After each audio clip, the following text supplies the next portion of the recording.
Continuação da leitura do livro Rio Secreto. Hoje o ponto turístico vai ser a Biblioteca do Museu Histórico Nacional.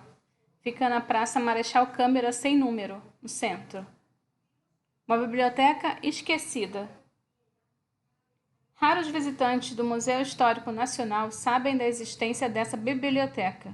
Motivo: para achá-la é preciso subir ao primeiro andar após a entrada principal do museu e, em vez de começar a visitar a primeira sala, à direita, deve-se empurrar a porta que dá acesso ao pequeno terraço do museu, conduzindo à biblioteca, que, além das coleções de livros que podem ser consultados, possui belos tetos pintados por Carlos Oswald, que viveu de 1882 a 1971, que decoram o pavilhão das grandes indústrias na Exposição Internacional de 1922. A biblioteca ocupa hoje parte do prédio original do pavilhão. E esse aqui está na página 55, deixa eu ver o que tem lá. Ah, sim, eu já contei essa história. Vamos lá. Os baixos relevos do Centro Administrativo do Tribunal de Justiça. Construído em 1941, fica na Praça 15. Praça 15 de Novembro, número 2. Construído em 1941 pelo arquiteto Humberto Nabuco dos Santos, o atual Centro Administrativo do Tribunal de Justiça, na Praça 15, possui notáveis baixos relevos em estilo Art Deco que muitos cariocas desconhecem. Idealizados por Armando Sócrates Schnur, no topo de duas colunas em forma de U, à entrada do prédio, as obras representam homens de diversos grupos étnicos presentes no Brasil praticando a pesca. De fato, antigamente o prédio abrigava o Entreposto Federal de Pesca e a Conab. Por isso essa decoração. Cabeceira da pista do aeroporto Santos Dumont. Fica na Avenida Almirante Silvio de Noronha. Um passeio turbinado. Passar pela cabeceira da pista do aeroporto Santos Dumont não é um passeio convencional, mas uma caminhada com direito a uma bela vista e alguma adrenalina, pois há risco, se não forem seguidas com atenção a sinalização sonora e os anúncios afixados na Avenida Almirante Silvio Noronha, que cruza o local. A avenida, uma via pública sem restrição de circulação, termina na ponte que dá acesso à Escola Naval, na vizinha ilha de Villegaignon. Por ela, não passam ônibus e só circulam carros particulares, táxis, bicicletas ou pedestres. Começando a cerca de 300 metros da pista, há vários avisos alertando a pessoas que passam para o risco de pouso e decolagem dos aviões. Há também um sinal sonoro que alerta quando há aproximação de aeronaves. De lá, aficionados em aviação acompanham as manobras dos aviões, veem as marcas dos pneus, ao primeiro toque da pista e até se emocionam com o barulho das turbinas, principalmente no momento da decolagem, quando utiliza toda a sua potência. As águas da Baía de Guanabara emolduram o local, de onde também se descortinam, de um lado, Pão de Açúcar, Cristo Redentor, Parque do Flamengo e Marina da Glória, e de outro, a Ponte Rio-Niterói e o fundo da Bahia. Apesar dos atrativos, não se pode esquecer que essa é uma área de risco, como os especialistas de segurança de voo alertam. As pessoas não conseguem imaginar o poder destrutivo do sopro de uma turbina. É capaz de fazer um caminhão capotar várias vezes. Com a terra do desmonte do Morro do Castelo e mais tarde do Morro do Santo Antônio foram feitos aterros que permitiram a construção da pista do aeroporto, que hoje tem 1.350 metros de comprimento por 42 de largura. Os primeiros voos pousaram e decolaram em 1936, mas a estação de passageiros, depois de atrasos na obra, só foi inaugurada em 1947. Projeto dos irmãos arquitetos cariocas Marcelo e Milton Roberto, o aeroporto Santos Dumont é um marco do modernismo. O paisagismo da praça diante do prédio é de Burle Marx, ambos são tomados pelo patrimônio histórico brasileiro. Em 2002, o deslocamento de ar provocado pelas turbinas na decolagem de um avião fez virar um táxi que se encontrava na Avenida Silvio de Noronha. O motorista, jogado para fora do carro, caiu de cabeça nas pedras da cabeceira da pista, vindo a falecer. O táxi, segundo reportagens da época, não teria obedecido à sinalização da avenida. Agora vem os pontos curiosos na Lapa, na Gamboa e na Saúde. Edifício neo-egípcio na rua Pedro Alves, 40 e 42. É recomendado ir de táxi lá. No bairro do Santo Cristo, não muito distante da notável fábrica Bering, Rua Orestes 28, não deixar de ir aqueles que não conhecem. O excepcional edifício neo-egípcio do número 40 e 42 da Rua Pedro Álvares distingue-se no meio dos armazéns e outras construções de inclinação comercial e industrial da região. A construção de 1910 é simplesmente uma das mais belas realizações arquitetônicas da cidade do Rio de Janeiro. Está em perfeito estado de conservação. O edifício vale a pena ser visto, sobretudo pela variedade e originalidade da decoração, com capitéis em forma de palmeiras, o sol nascente, a alegoria do deus Ra, as asas dos falcões, que é a alegoria do deus Horus, os escaravelhos alados, símbolo do renascimento da alma.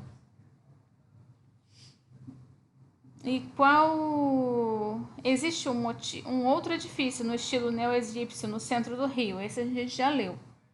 Apesar da moda das construções de estilo egípcio pelo mundo ter se desenvolvido solidamente em consequência da campanha do Egito de Napoleão Bonaparte em 1798, Napoleão só fez acompanhar uma moda já bem estabelecida na Europa. Desde meados do século XVII, jovens artistas iam a Roma buscar as origens etruscas e egípcias da arte romana. E a maçonaria, que em muito inspirou a Revolução Francesa, também cultuava os mistérios e mitologias do Egito Antigo. Astronomia no Observatório do Valongo. Fica na ladeira do Pedro Antônio, 43. Observações de 1ª e 3ª quarta do mês, às 18h30. Observar as estrelas e a lua e o sol bem no centro do Rio. Menos conhecido do que o Observatório Nacional de São Cristóvão, o Observatório do Valongo está situado no topo do Morro da Conceição. O acesso é fácil, diretamente pela ladeira do Pedro Antônio, que dá para a Rua da Conceição. 2 vezes por mês, o observatório tem uma magnífica ideia de propor ao público a observação das estrelas. Depois da apresentação de 30 minutos de um tema astronômico, os ventos estelares que dão origem às auroras boreais, na ocasião da nossa visita. Começam imediatamente as observações em uma atmosfera intimista distante da multidão do Observatório de São Cristóvão. Uma luneta instalada na maior parte das vezes no gramado, em frente ao edifício principal. Dependendo do período do qual se visita, será possível observar Mercúrio, Saturno e os seus anéis, e sobretudo a Lua, cuja visão é realmente espetacular. Nos melhores dias, pode-se até distinguir os relevos das diferentes crateras na superfície. Você não pode perder em nenhuma circunstância. Em paralelo à luneta, instalada ao ar livre, o telescópio cotovelo, instalado sob uma belíssima cúpula de madeira, possibilita também a observação em detalhes de Saturno e os seus anéis. Se é possível ver melhor o planeta em foto ou na internet, visualizá-lo de verdade pelo telescópio é uma experiência única. Durante a semana, de dia, é possível visitar o próprio observatório, cuja principal atração é a luneta astronômica Cook & Sons, instalada sobre uma belíssima cúpula antiga do edifício principal. O Observatório do Valongo deve a sua criação a Manuel Pereira Reis, que viveu de 1837 a 1922, astrônomo do Observatório Imperial. O mesmo teve um desacordo com seu diretor francês, Emmanuel Liais, que viveu de 1826 a 1900. E associado com Joaquim Galdino Pimentel e André Gustavo Paulo de Fronten, adquiriu um terreno no Morro do Santo Antônio, próximo da Escola Politécnica, onde construíram um pequeno observatório que se desenvolveu progressivamente. Nos anos 20, a destruição do Morro do Santo Antônio, ver foto dupla na página seguinte, e a do Morro do Castelo, que na época abrigava o Observatório Imperial, motivaram a transferência do observatório para sua atual localização. que isso aconteceu entre 1924 e 1926. Construiu-se praticamente de forma idêntica aos edifícios do Morro do Santo Antônio, a entrada do observatório, assim como os edifícios que abrigam as cúpulas do telescópio Cook e da luneta Pazos.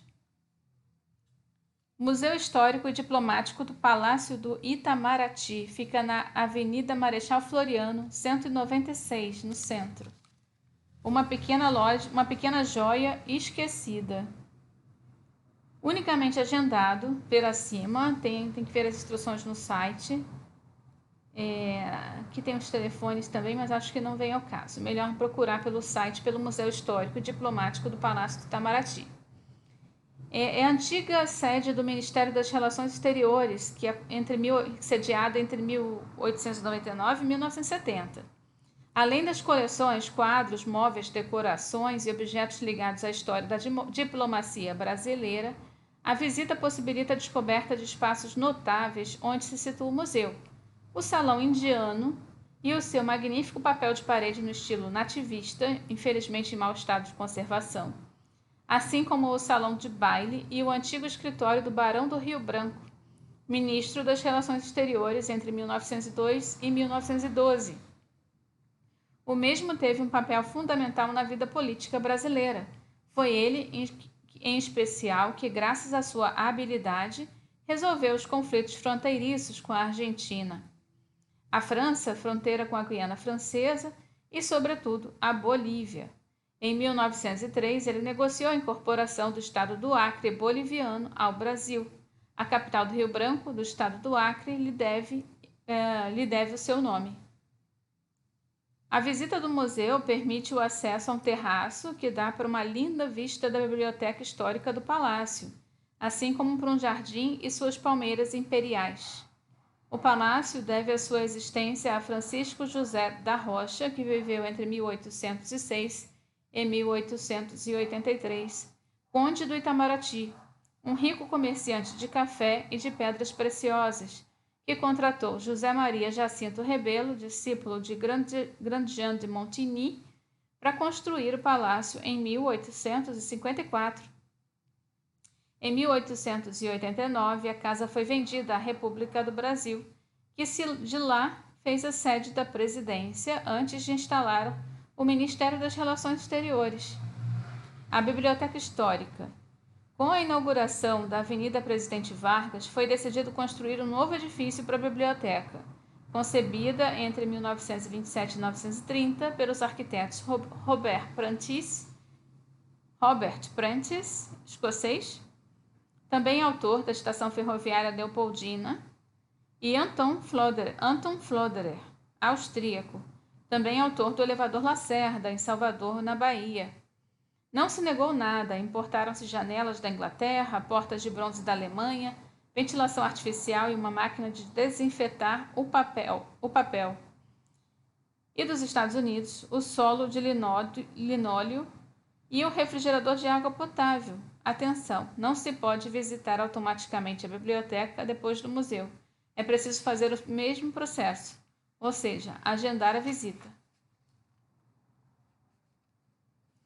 Palácio Episcopal e Fortaleza da Conceição, na Rua Major Demon, 81, na Saúde. Instalado no coração do Morro da Conceição, desconhecido por muitos cariocas, embora se situe em pleno centro da cidade, o batalhão da 5ª Divisão de Levantamento está estabelecido desde 1922 em um espaço único catalogado em 1938. O espaço reúne o belíssimo antigo Palácio Episcopal, construído em 1702, e o seu atraente claustro, assim como a Fortaleza da Conceição, construída em 1713 para participar da defesa da cidade. Sob reserva, é possível visitar o Museu Cartográfico do Serviço Geográfico do Exército, instalado no antigo palácio, a biblioteca situada na antiga capela do palácio, assim como a antiga fortaleza e o seu armazém de armas, onde foram encarcerados 3 conjurados da Inconfidência Mineira. Em 1791, incluindo Tomás Antônio Gonzaga, observa-se que o armazém das armas foi construído em 1765, com o objetivo de parecer com uma capela, a fim de enganar os adversários no que diz respeito à verdadeira utilização do local e assim evitar um possível bombardeio. Se um museu que reúne alguns objetos utilizados na organização de mapas no Brasil não parece fascinante, a visita por si só é interessante pelo simples encanto do lugar, o seu caráter histórico e suas belíssimas vistas panorâmicas da cidade. Foi em 1905, quando residia no Palácio Episcopal, que o arcebispo Arcoverde se torna o primeiro cardeal da América Latina. O próprio Palácio Episcopal foi construído a partir do que restou de um pequeno convento de 1669, construído pelos capuchinhos franceses, expulsos do Brasil em 1701. Anteriormente, um ermida, que tinha sido construída no lugar em 1634, foi dada à Ordem das Carmelitas.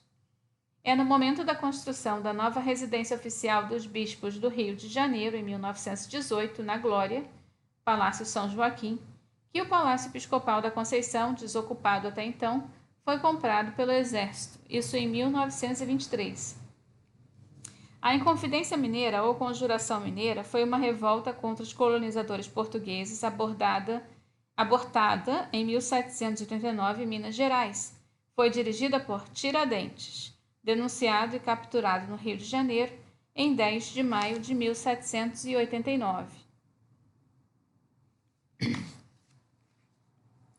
Falando na região da saúde, é importante lembrar que o Rio de Janeiro foi o maior porto receptor de escravos do mundo. Acredita-se que metade de todos os africanos escravizados que vieram para as Américas chegaram pelo Brasil, que recebeu em torno de 4 milhões de escravos durante os mais de 3 séculos de regime escravagista no país. Pelo cais do Valongo, no século XIX, passaram entre 500 mil e 1 milhão de escravos, o que tornou o local o maior porto receptor de escravos do mundo. O Rio, até ser abolida a escravidão, recebeu sozinho cerca de 20% de todos os africanos escravizados que chegaram vivos às Américas. Isso faz da cidade e do cais do Valongo referências do que foi a maior transferência forçada de população na história da humanidade. O cais do Valongo, que integra o circuito histórico e arqueológico da celebração da herança africana da cidade, foi construído para receber e para comercializar escravos. Depois que a corte portuguesa veio para o Rio, em 1808, o comércio passou a causar incômodo por vender gente nas ruas, gente coberta por um pedaço de pano na virilha, gente vendida como animais, explica o africanólogo Alberto da Costa e Silva. Então, construído em 1811, o local foi fechado em 1831 e remodelado, com requinte, em 1843 para receber Teresa Cristina, princesa das Duas Sicílias, que casaria com Dom Pedro II, quando também passou a ser conhecido como Cais da Imperatriz.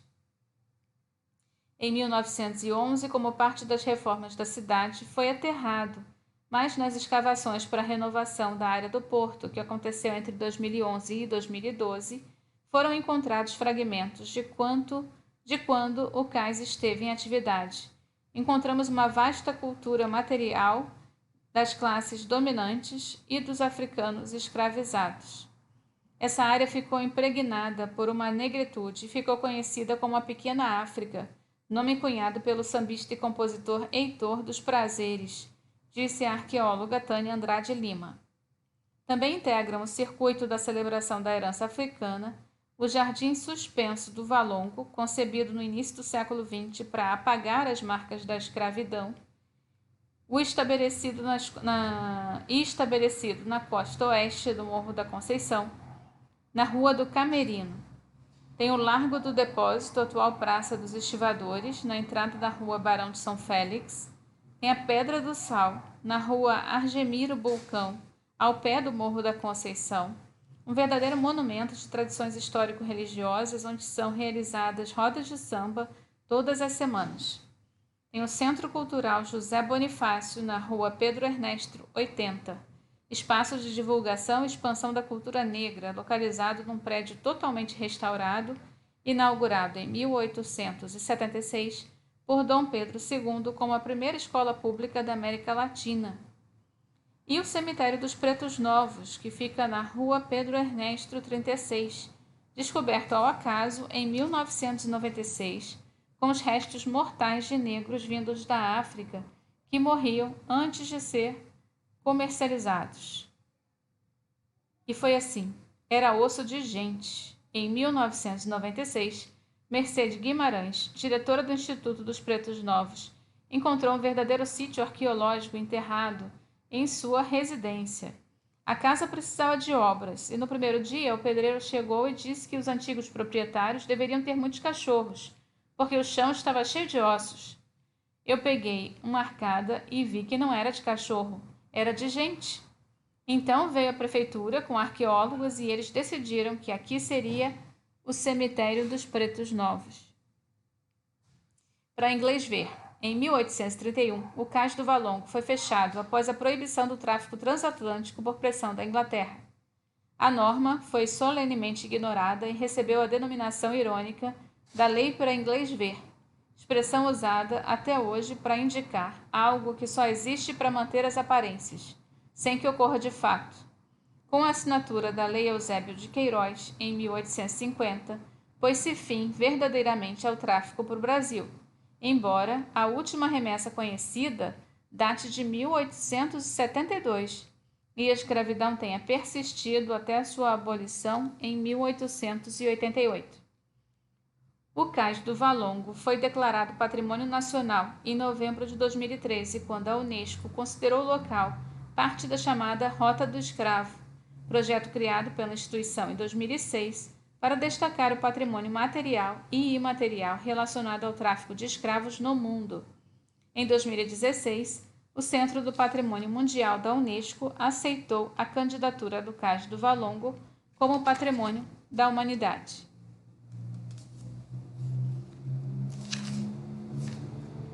Aqui vou ler a última parte que fala da máquina de escrever do Bar Imaculada. Fica na ladeira do João Homem 7, Morro da Conceição, no Bar Imaculada. Aqui diz, numa folha ainda presa à máquina: circulam pelas ladeiras do Morro da Conceição várias histórias. Uma delas conta que, quando o edifício, à noite, foi fechado pelo governo militar, as máquinas de escrever foram jogadas pela janela e emparedadas nos banheiros públicos que ficam no sopé do Morro da Escadinha da Imaculada. Então, alguns moradores aproveitaram a oportunidade e pegaram as máquinas para suas casas, temos uma delas emprestada por um dos descendentes do contador da história. Que curioso! Quem entra no Bar Imaculada vê num nicho da parede da direita, junto à escada que leva ao mezanino, uma máquina de escrever antiga. Antigos moradores das redondezas contam que no dia 1º de abril, um dia após o golpe militar de 31 de março de 1964, quando ocorreu a invasão da Rádio Nacional por fuzileiros navais, máquinas de escrever voaram pelas janelas da rádio, que funcionava no edifício à noite, que era o nome do jornal, né? Muito próximo da ladeira do João Homem. Segundo relatos, eles foram atirados pelo pessoal da rádio para serem destruídas, pois suas fitas poderiam revelar o que havia sido escrito ali. As máquinas caíram bem próximo à escadinha que dá acesso à ladeira, e alguns vizinhos levaram-nos para as suas casas. É uma dessas máquinas emprestada por um desses vizinhos que está no Bar Imaculada. A Rádio Nacional foi fundada em 1936. Em 1940, escampada pelo governo federal, teve um papel importante na integração do país, transmitindo em ondas curtas e médias para todo o território nacional. Era considerada a maior emissora de rádio da América Latina da época. Tinha elenco de artistas muito populares, lançou a primeira radionovela do país, inovou em programas de humor e foi pioneira no radiojornalismo moderno. O declínio da Rádio Nacional começou com o surgimento da televisão e acentuou-se com o golpe militar em 64, que afastou 67 e investigou 81 de seus profissionais. O edifício à noite é o mais alto da América Latina, isso até 1934, claro. A rádio funcionava, ainda está lá até hoje, nos últimos andares de um ícone da arquitetura brasileira, que foi inaugurado em 1929 e construído para abrigar a sede do jornal À Noite. Situado na Praça Mauá, 7, com 22 pavimentos e 102 metros de altura, o edifício À Noite é um projeto Art Deco do arquiteto francês Joseph Guire, o autor também do Hotel Copacabana Palace e do Palácio Laranjeiras, e do arquiteto brasileiro Elisário Baiana. Em concreto armado, depois dele, vários edifícios modernistas foram projetados no país. Em 1934, com a inauguração do edifício Martinelli, em São Paulo, com 105 metros, À Noite deixou de ser o edifício mais alto da América Latina. Durante décadas, foi ponto de encontro de famosos por conta do Rádio Nacional e dos frequentadores dos restaurantes com mirante na cobertura. Até a inauguração do Cristo Redentor no Corcovado em 1931, o último andar do edifício era o principal mirante da cidade. Entrou em decadência nos anos 70. Então, vou parando por aqui. E depois eu continuo com os painéis de Di Cavalcanti sobre a imprensa. Tchau, tchau.